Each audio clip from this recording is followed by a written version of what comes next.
এবার ট্রাম্প প্রশাসনের প্রস্তাবিত কয়েক বিলিয়ন ডলারের বাজেট ছাঁটাই ঠেকাতে ফেডারেল সরকারের বিরুদ্ধে মামলা করেছে হার্ভার্ড বিশ্ববিদ্যালয়। খবরটি জানিয়েছে ব্রিটিশ সংবাদ মাধ্যম বিবিসি।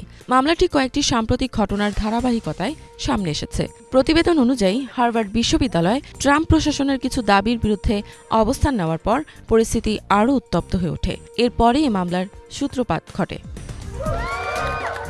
এই দাবিগুলো ছিল মূলত বিশ্ববিদ্যালয়ে বৈচিত্র্য বিষয়ক উদ্যোগ সীমিত করা ও ইহুদি বিরোধিতার বিরুদ্ধে ব্যবস্থা নেওয়া নিয়ে।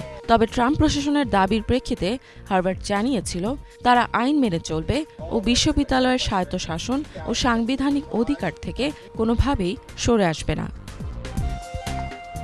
এর আগে গত সপ্তাহে প্রেসিডেন্ট ডোনাল্ড ট্রাম্প হার্ভার্ডের 2.2 বিলিয়ন ডলারের ফেডারেল তহবিল বরাদ্দ স্থগিত করেন। সেই সঙ্গে বিশ্ববিদ্যালয়ের করমুক্ত সুবিধা বাতিলের হুমকিও দেন তিনি। এদিকে হার্ভার্ডের প্রেসিডেন্ট অ্যালান এম কার্বার বিশ্ববিদ্যালয়ের শিক্ষক, শিক্ষার্থী ও কর্মকর্তাদের উদ্দেশ্যে এক চিঠিতে লেখেন, সরকারের বাড়াবাড়ি রকমের হস্তক্ষেপের পরিণতি হতে পারে অত্যন্ত ক্ষতিকর ও দীর্ঘমেয়াদে ভয়াবহ প্রভাব ফেলতে পারে। অন্যদিকে হোয়াইট হাউসের মুখপাত্র হ্যারিসন ফিল্ডস বলেন, হার্ভার্ডের মতো বড় শিক্ষা প্রতিষ্ঠান বহু বছর ধরে সরকারি সাহায্যের নামে বিপুল অঙ্কের অর্থ পেয়ে এসেছে, যা আসলে সাধারণ মানুষের ট্যাক্সের টাকা থেকে এসেছে। তিনি বলেন, এই আর্থিক সহায়তা এখন আর আগের মতো চলবে না। ফেডারেল ফান্ডিং কোনো অধিকার নয়, বরং একটি বিশেষ সুযোগ। হার্ভার্ড সেই সুযোগ পাওয়ার জন্য প্রয়োজনীয় শর্ত পূরণে ব্যর্থ হয়েছে। এদিকে গার্বার বলেন, এই অর্থ বন্ধ হওয়ার কারণে শিশুদের ক্যান্সার, অ্যালঝেইমার ও পার্কিনসন রোগ সংক্রান্ত গুরুত্বপূর্ণ গবেষণাগুলোর উপর নেতিবাচক প্রভাব পড়েছে।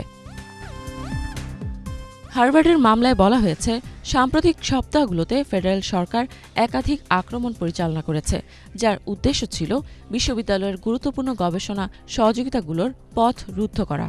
মামলার আবেদনে আরও উল্লেখ করা হয়, সরকার পরিকল্পিতভাবে তহবিল স্থগিত রেখে বিশ্ববিদ্যালয়ের একাডেমিক সিদ্ধান্ত গ্রহণের স্বাধীনতায় হস্তক্ষেপ করার চেষ্টা করছে। তহবিল ছাড়াও সম্প্রতি হার্ভার্ড বিশ্ববিদ্যালয়ের আন্তর্জাতিক ছাত্র ভর্তির সক্ষমতা কমানোর হুমকিও দিয়েছে ট্রাম্প প্রশাসন। হার্ভার্ড ছাড়াও অন্যান্য প্রাইভেট আইভি লীগ বিশ্ববিদ্যালয়গুলো যেমন কর্নেল ইউনিভার্সিটির $1 বিলিয়ন ও ব্রাউন ইউনিভার্সিটির $510 মিলিয়ন তহবিল স্থগিত করেছে ট্রাম্প প্রশাসন। এই তহবিলগুলো মূলত নতুন বৈজ্ঞানিক উদ্ভাবনের ক্ষেত্রে বড় ভূমিকা রাখত। এদিকে ফিলিস্তিনপন্থী প্রতিবাদের মূল কেন্দ্র কলম্বিয়া বিশ্ববিদ্যালয় সরকারের হুমকির পর $400 মিলিয়ন আর্থিক সহায়তা হারানোর আশঙ্কায় কিছু শর্ত মেনে নিতে বাধ্য হয়েছে।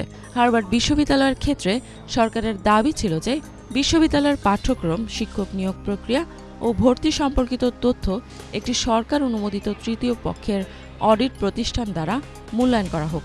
তবে এই প্রস্তাবটি নাকচ করে চিঠি পাঠিয়েছে হার্ভার্ড। ইফাত জাহান, বাংলাভিশন।